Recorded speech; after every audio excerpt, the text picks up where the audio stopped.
Hello there, this is James Escroft, you know, 1978, and by now you've probably all heard of the split in the Labour Party, which has given rise to what was almost immediately labelled as the Insignificant Seven, the Dinner Party, Blairite and the Seven Dwarves, and on and on and on. The 7 members of Parliament who were Labour in name only because they had been criticising, undermining and condemning Jeremy Corbyn from the very moment that he was first elected leader of the Labour Party back in 2015, and for that very reason all faced motions of no confidence and almost certain deselection by their constituency Labour parties, the local parties that actually put up candidates for election, meaning that they simply quit before they could be fired, and who, although they've quit the Labour Party, haven't resigned as MPs because they know that they would be slaughtered if they called a by-election and stood as independents against the new Labour Party candidate. But instead of founding a new kneecap Corbyn to keep the Tories in power party, as I discussed in a previous video, because they have no policies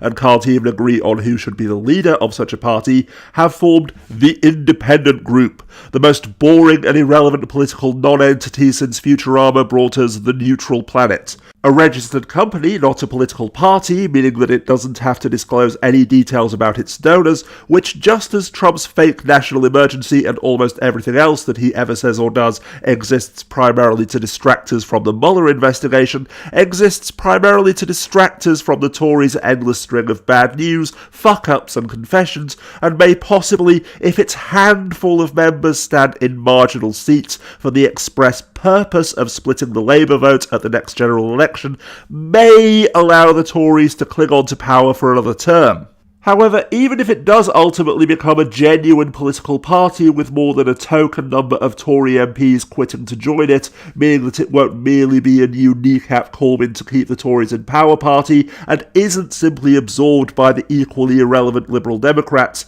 and even if the entire two-party system collapses, with both Labour and the Tories splitting into half a dozen or more smaller parties, the absolute bottom line is that when all is said and done, it will change absolutely nothing. And not merely because, as I've already mentioned, the Insignificant Seven were already Labour MPs in name only who aided and abetted the Tories anyway, meaning that they've simply dropped the pretense, or because once Brexit is dealt with one way or the other, their sole reason to have split from the party and to exist as a separate political entity that most voters actually care about will have literally ceased to exist, but ultimately because the moderate centrist, fiscally conservative but socially progressive neoliberalism, which definitely isn't their ideology because moderate centrists reject all political ideologies, died in 2008, and people are increasingly unable to ignore the rotting stench of decaying flesh.